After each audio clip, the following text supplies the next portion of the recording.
যেই দিন ইব্রাহিম আলাইহিস সালামকে আল্লাহ তাআলা আগুন থেকে নাজাত দিয়েছেন, ওই দিনটা ছিল মুহররমের 10 তারিখ। সুবহানাল্লাহ। পৃথিবীর প্রত্যেকটা অলৌকিক ঘটনার সাথে মুহররমের 10 তারিখের গভীর আর নিবিড় সম্পর্ক আছে মুসলমান।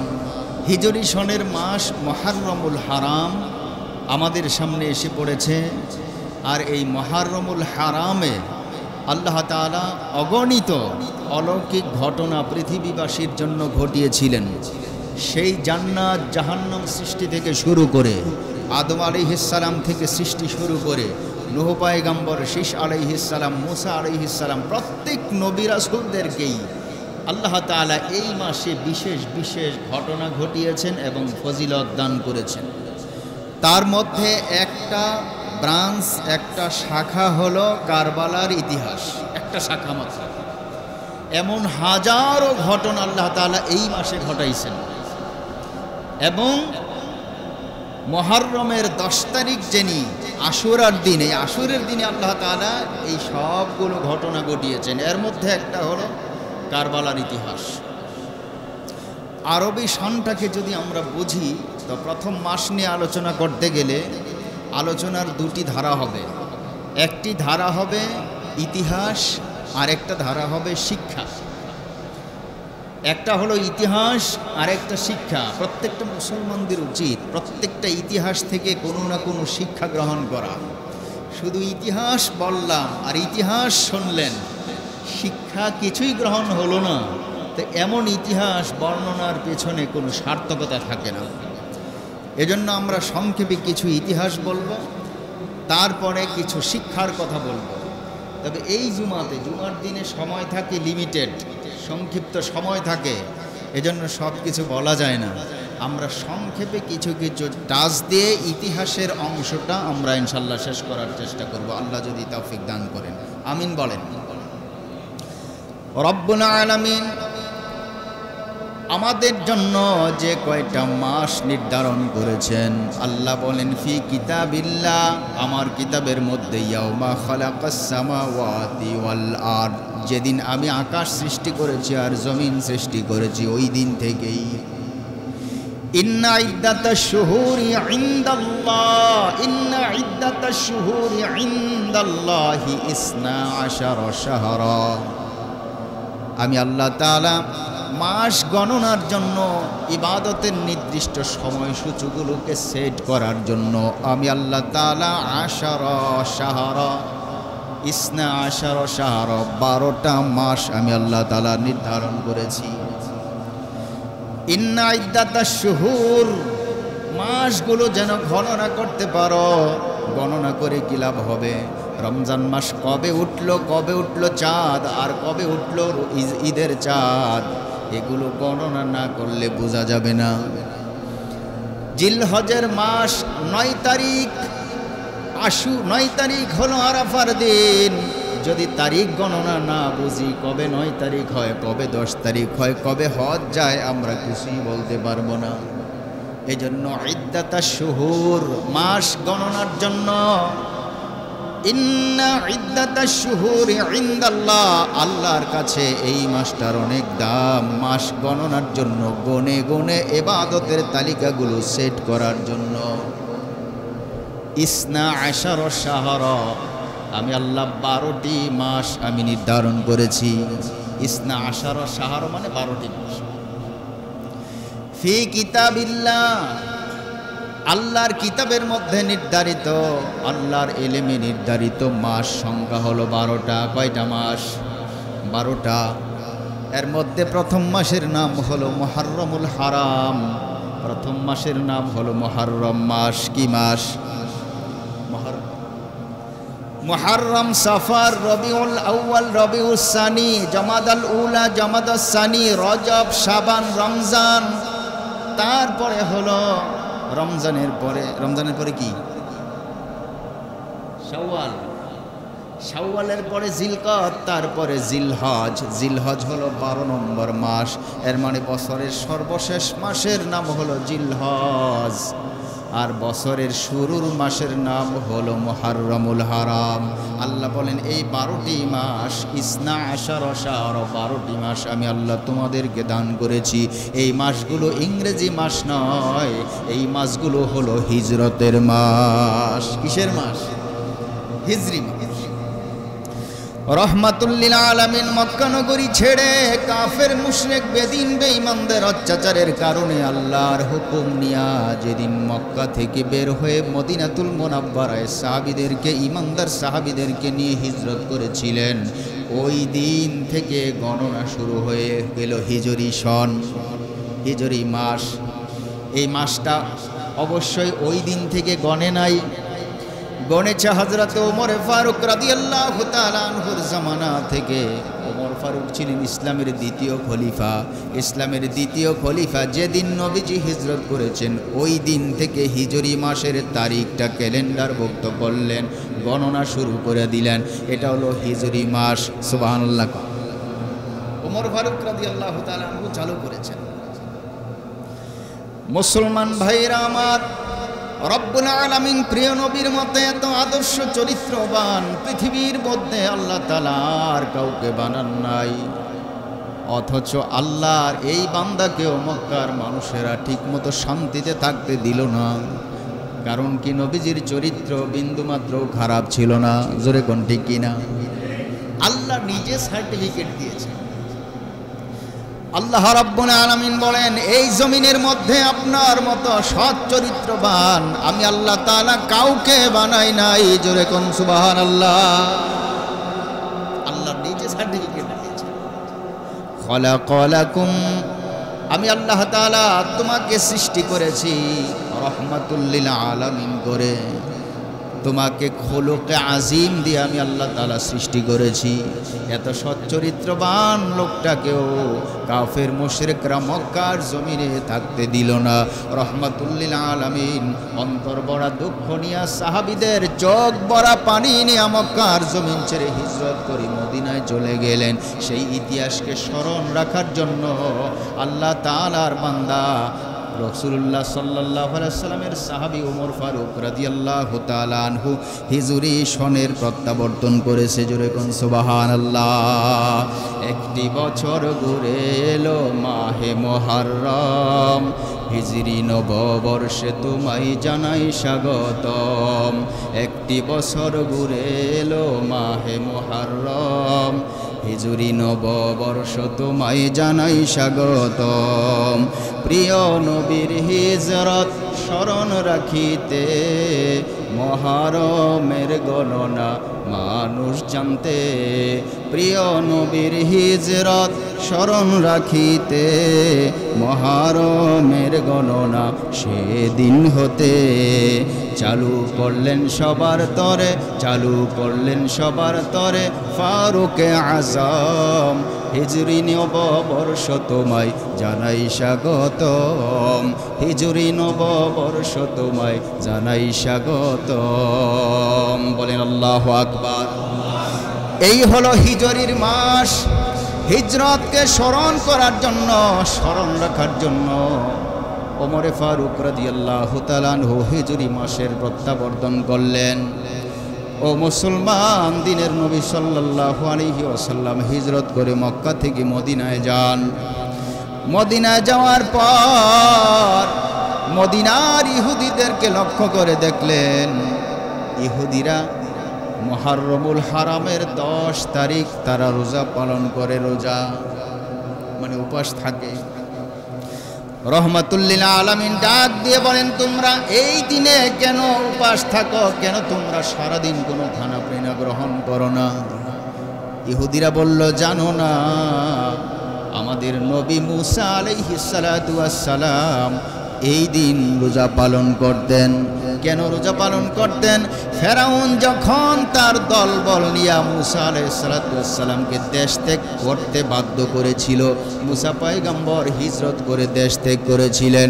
সাগর পার হয়ে অন্যত্র যখন চলে যায়, আল্লাহ তাআলা ফেরাউন বাহিনীর হাত থেকে মুসা পয়গম্বরকে নাজাত দিয়েছেন। নাজাত দেওয়ার শুকরিয়া করতে গিয়া মুসা পয়গম্বর ওই দিন থেকে আল্লাহর নামে বছরে একটা দিন অর্থাৎ মুহররমের 10 তারিখ রোজা রাখতেন। এজন্য আমরা সবাই রোজা রাখি। রহমাতুল লিল আলামিন ডাক দিয়ে বলেন, জানো না ইন্নী আহাক্কু বিমূসা, মুসার ব্যাপারে তোমাদের চাইতে আমি মুহাম্মদের আরো বেশি হক। জোরে বলুন সুবহানাল্লাহ। তাহলে তোমরা রোজা রাখো, আমরাও রোজা রাখবো। মুসা আলাইহিস সালামের অনুকরণ করে ইহুদিরা রোজা রাখতে আরম্ভ করলো। রহমাতুল লিল আলামিন সাহাবীদেরকে বললেন, তোমরাও এই দিনে রোজা রাখো।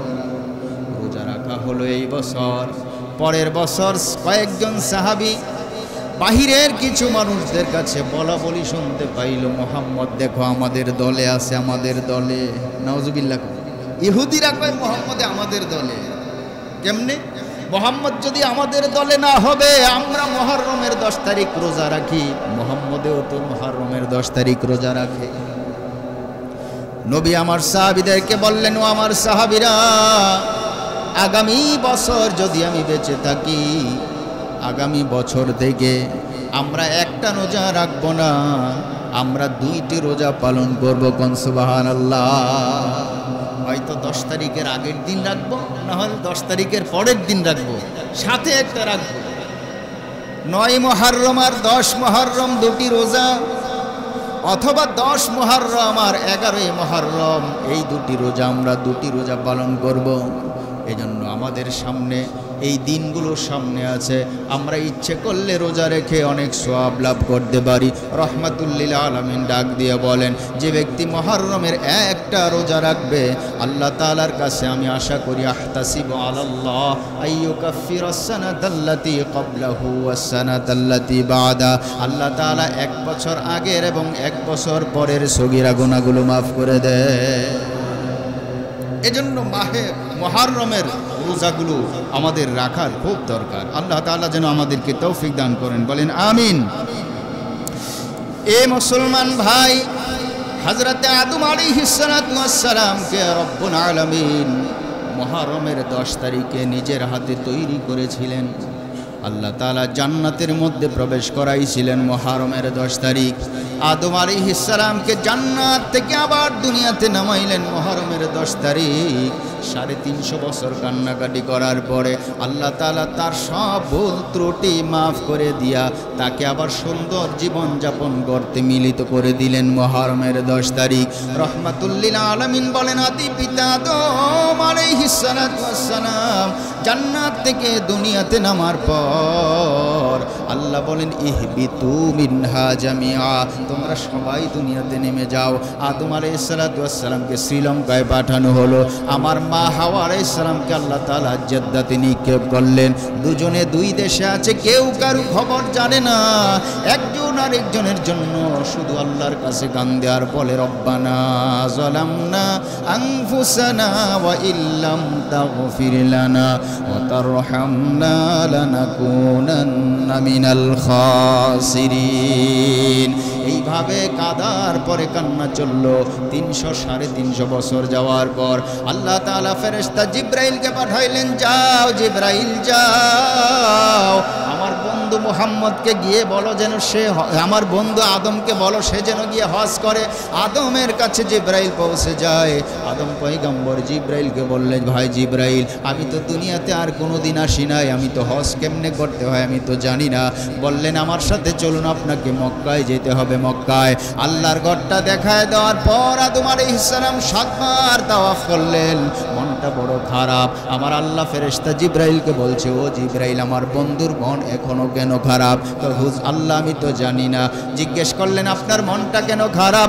আদম বলে, আমার মনে যে কি দুঃখ যন্ত্রণা, এটা তোমাকে বলে কোনো লাভ নাই। আমার যন্ত্রণা সম্পর্কে আমার আল্লাহ ভালো জানে। জোরে কোন সুবহানাল্লাহ।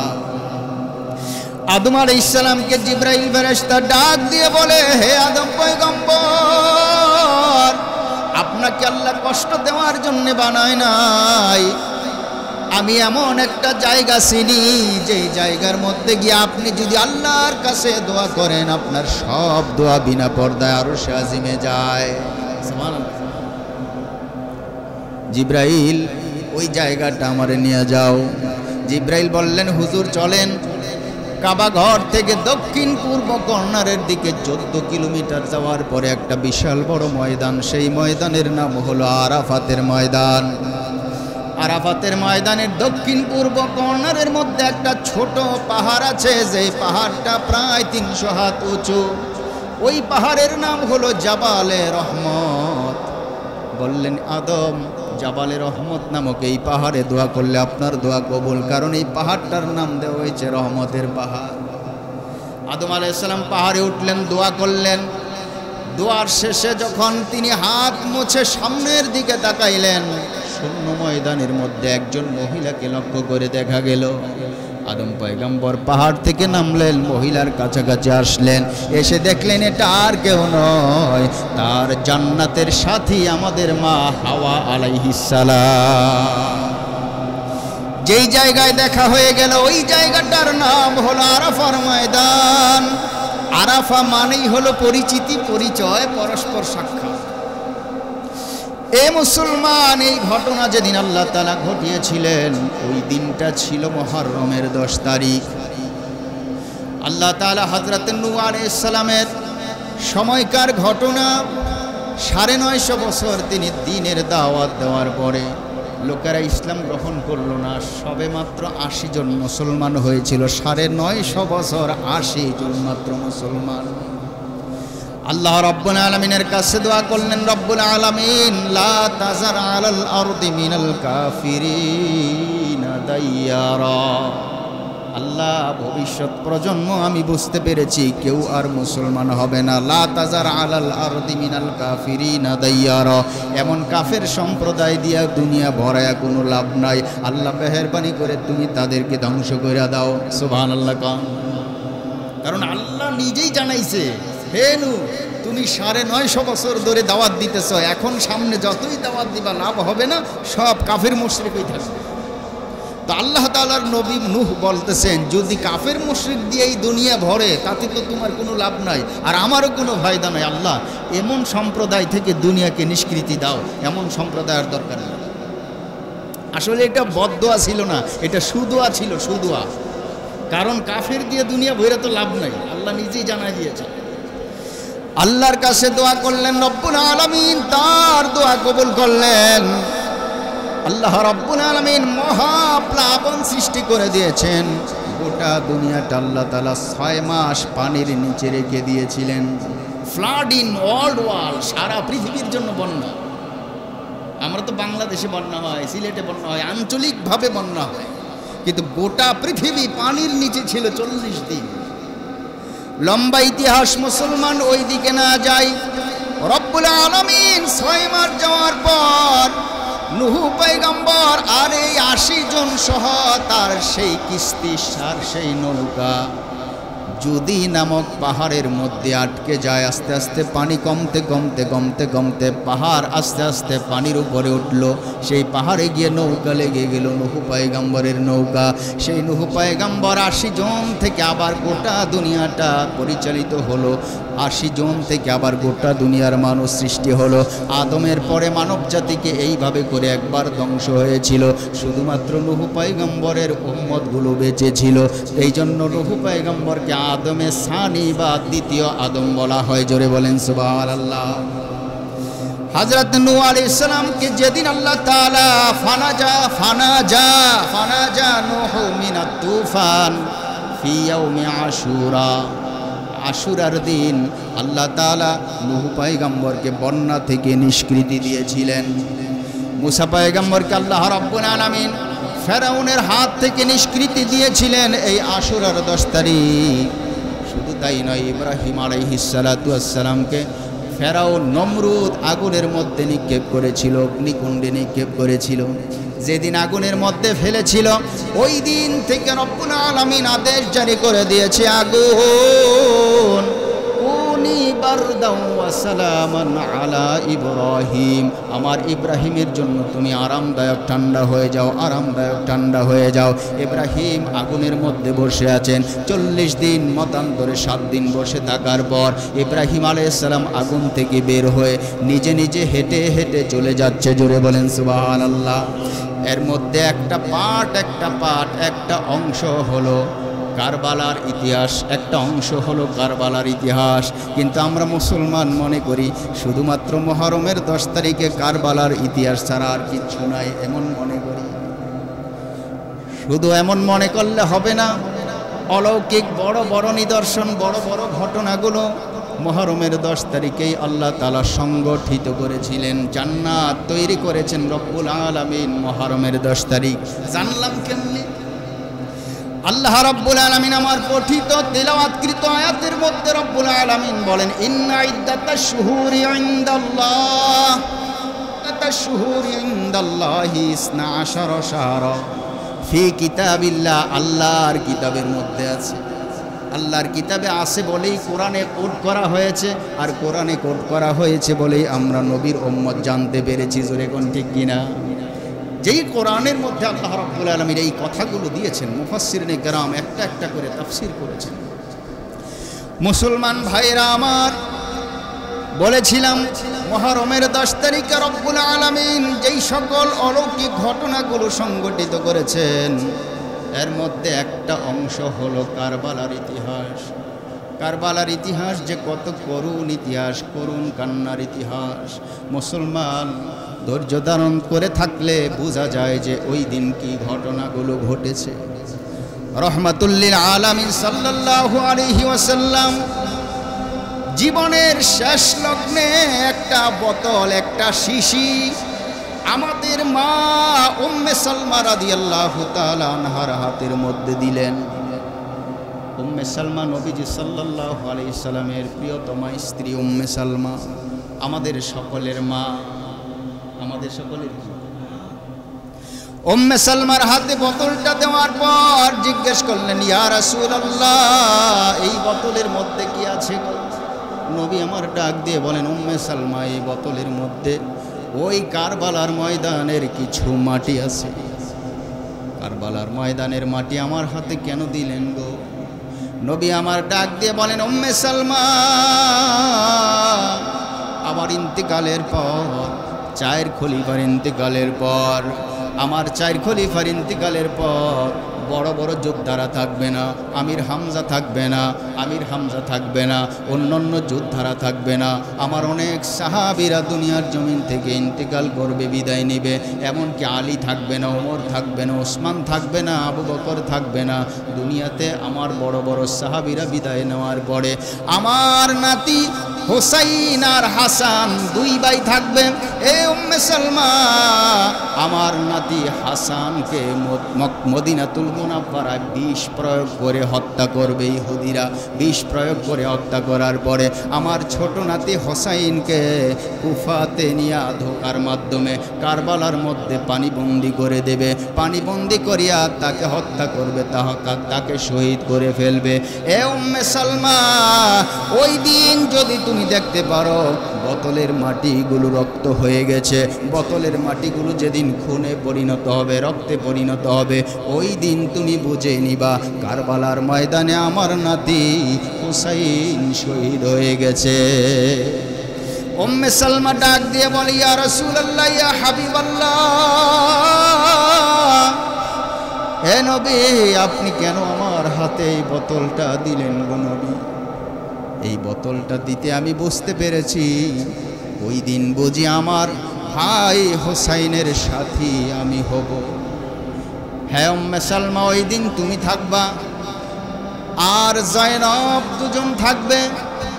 আমার উম্মতেরা ধোকা দিয়া নিয়ে আমার বংশের নবী দুলালদেরকে হত্যা করবে।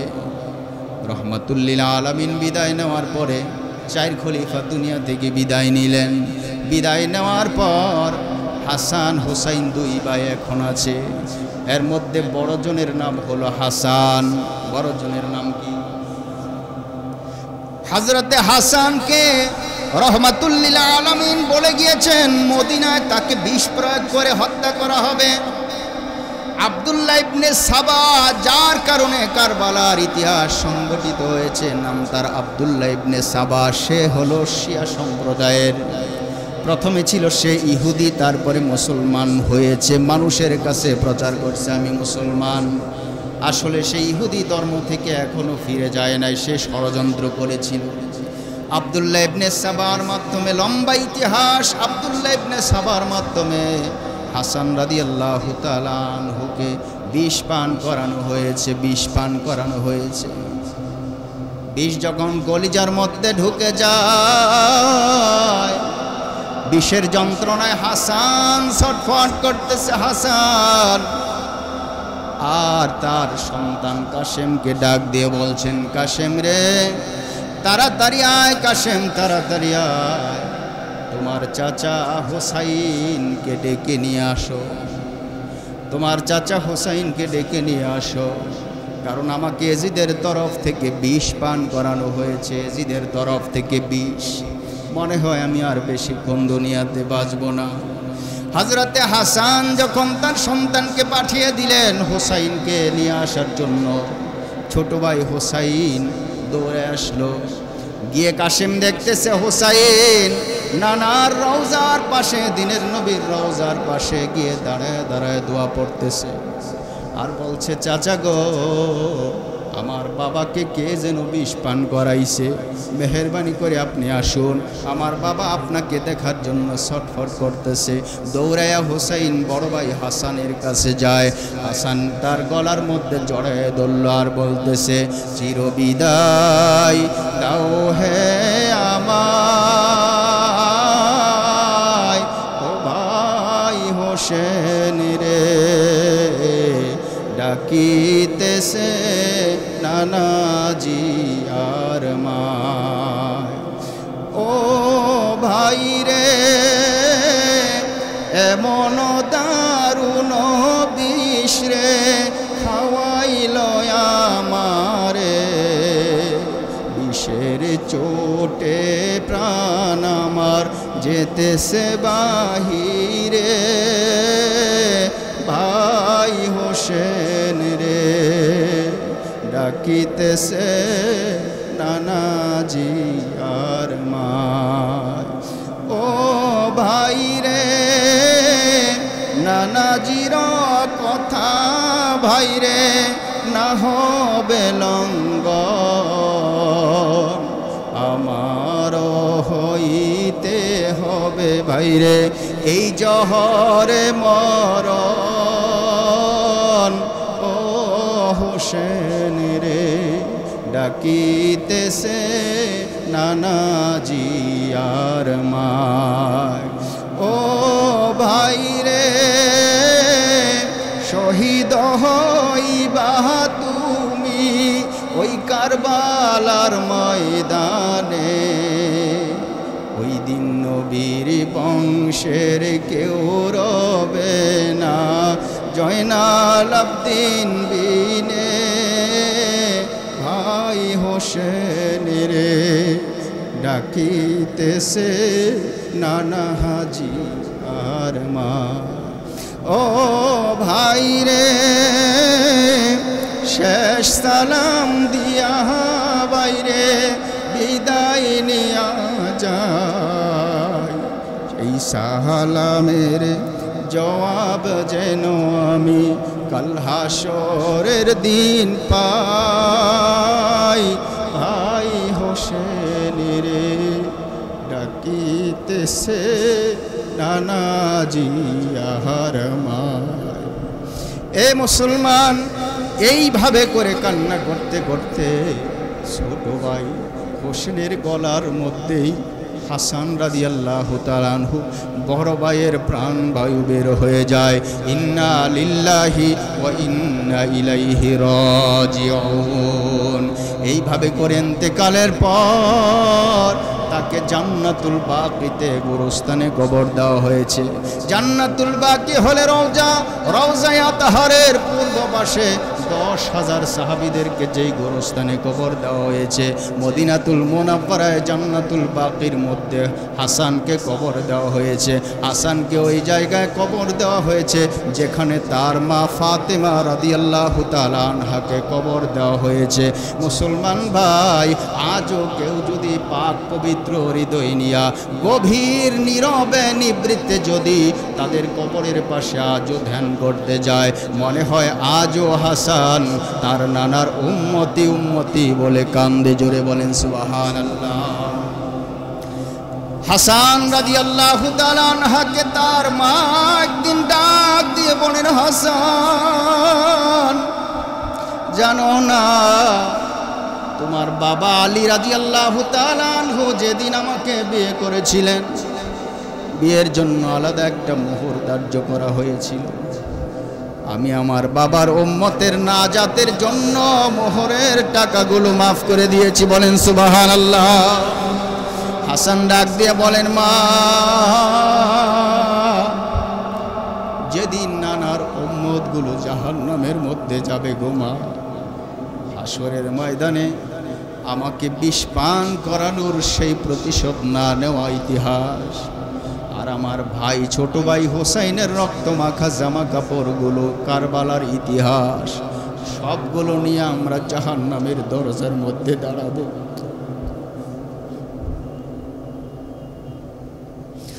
জাহান্নামের দরজার মধ্যে দাঁড়ায় থাকবো মা।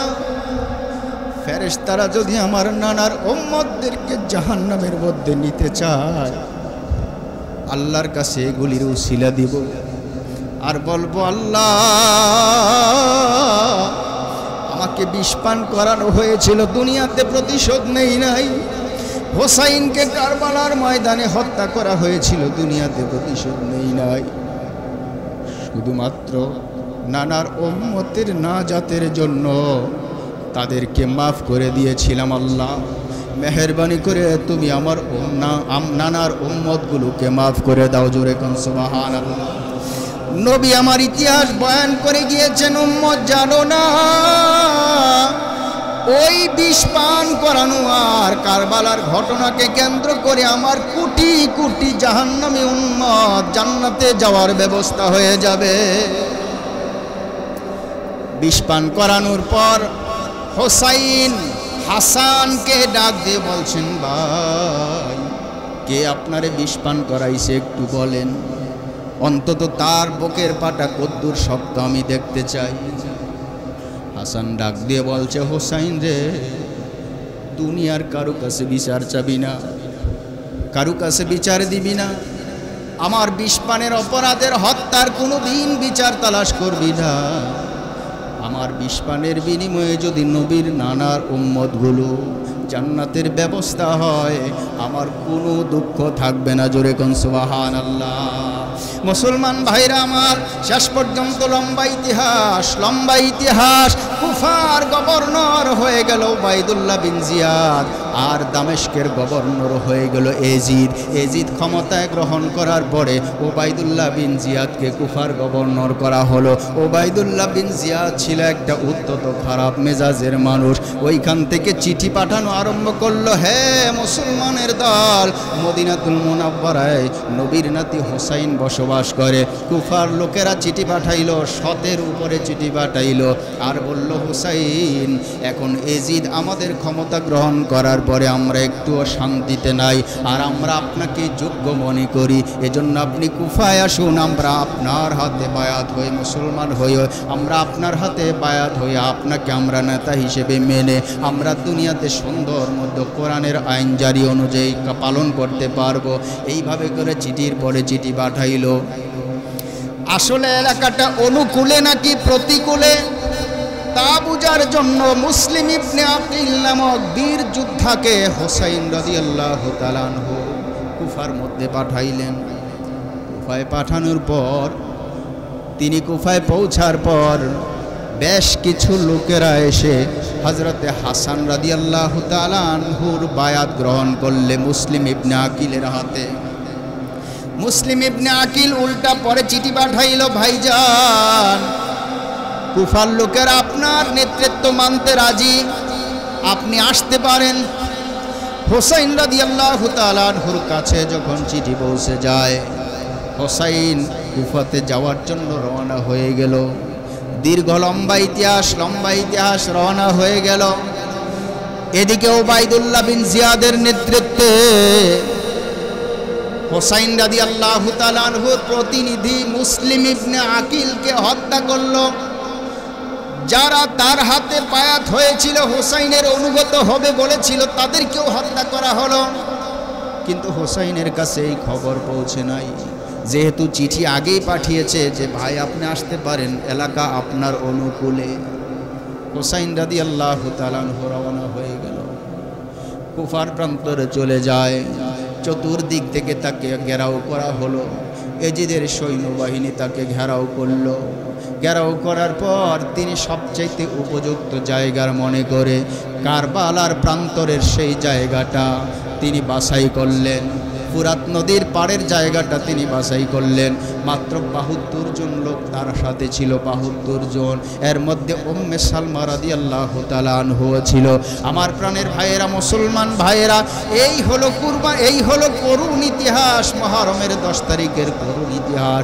যদি রব্বুল আলামিন সময় করে দেন, সামনের জুমাগুলোতে আপনাদের সামনে বলার চেষ্টা করব ইনশাআল্লাহ।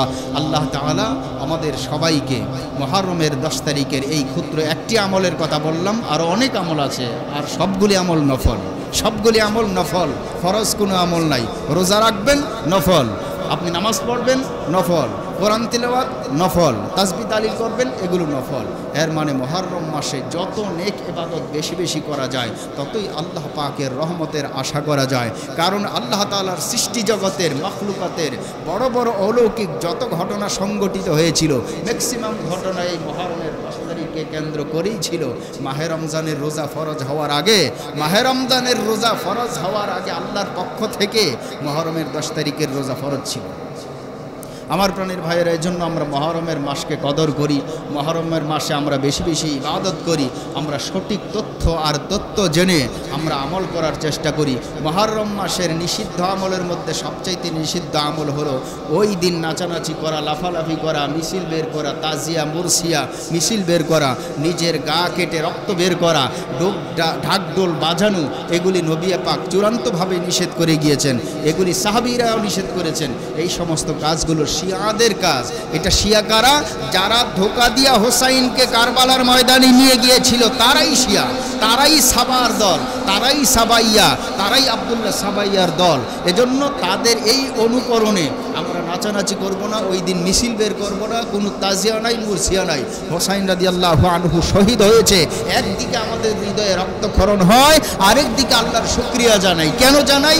নবী পাক সাল্লাল্লাহু আলাইহি সাল্লামের নাতি হোসাইন যেদিন ইন্তিকাল করেছিলেন কারবালার ময়দানে, জয়নবকে ওসিয়ত করেছিলেন, জয়নব যদি কোনো দিন কারবালার প্রান্ত থেকে তোমরা মদিনায় যাও, যদি মদিনায় যাওয়ার সুযোগ হয়, পৃথিবীর কোনো রাজা বাদশার কাছে আমাদের বিচারের প্রতিশোধ নিতে যাইও না, বিচার দাখিলও করবা না, শুধু আমার নানার রওজার কাছে চোখের অশ্রু দিয়া এতটুকু বলবা যে কারবালার প্রান্তরে আমাদের নির্মম শাহাদাতটা কেমন হয়েছিল।